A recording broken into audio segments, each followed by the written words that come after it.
Hi, I'm Kevin Douglas. I am the College Talent Manager for Amway Corporation.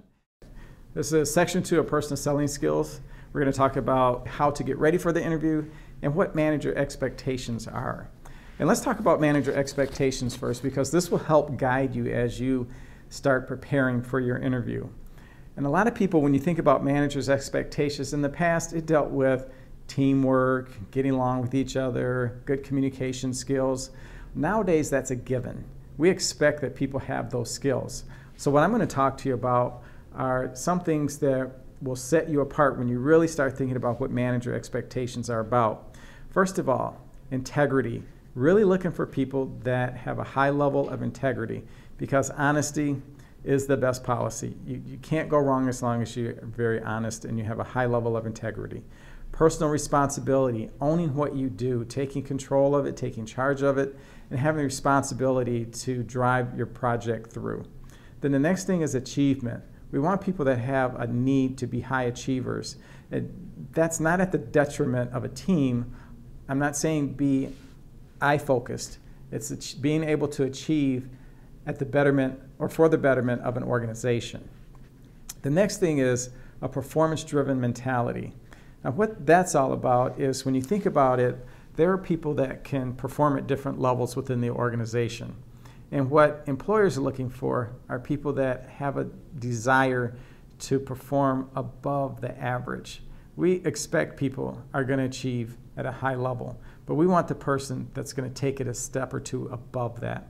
And what that means is really being able to assess the situation, understanding what the project is about, what challenges might exist, and then seeking multiple perspectives, asking people what they think outside of their own discipline to make sure you fully understand what the project entails, and then being able to gather information, whether it's from the internet, from other people within your organization, from people outside of your organization.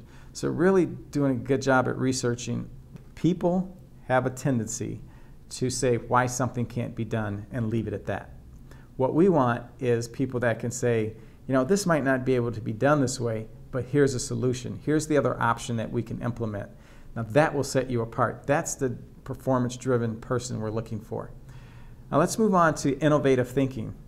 We also need people that aren't looking at how things were done in the past and continuing to do things that way. We're looking for people that can look at what happened in the past, but then also looking at what needs to happen in the future, and not being bound by what the past was. And so really stepping out, becoming more innovative, and coming up with different ways of completing a project and implementing ideas and solutions. The other thing that you're going to need to be able to do is think about a non-traditional career path. And what I mean by that is you're going to potentially be working in a department that has absolutely nothing to do with your major. We've had people that come into our department or our organization with a communications background that are actually working in the IT department because the IT department needed those skills and abilities. That particular person had no idea they would be working in an IT department with a communications degree. So you need to make sure that you're open to all opportunities and look at your skill sets. And what I mean by that is your transferable skills. Every major has obviously core classes, but your overall college experience or past employment experience will give you transferable skills that can apply to many different opportunities. And that's what you need to be in tune with, what your transferable skills are.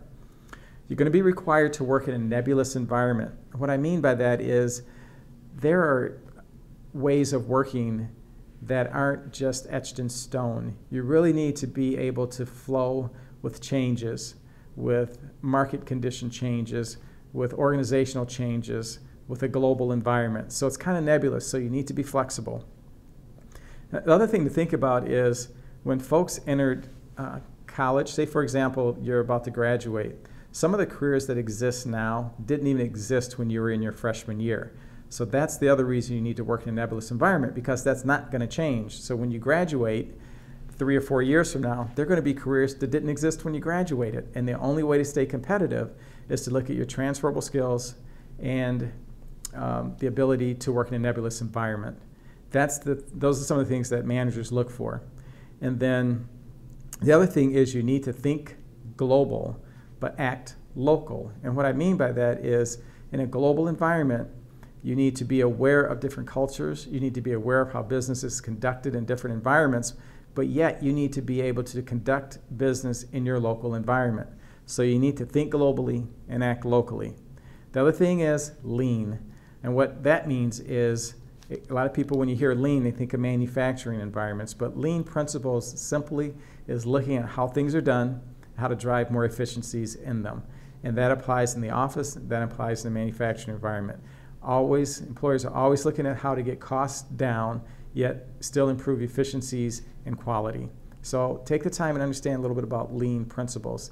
The other thing is multicultural sensitivity and awareness is crucial in today's environment, because you're going to be talking to people in other countries. You're going to be working with people from other countries, and you need to be respectful of their ideas, how they think, how they come up with their solutions. And when you think about how you become more innovative, that's one of the ways you do that is by gaining exposure to multiple cultures, how people think differently. That helps you create a way of thinking and becoming more innovative.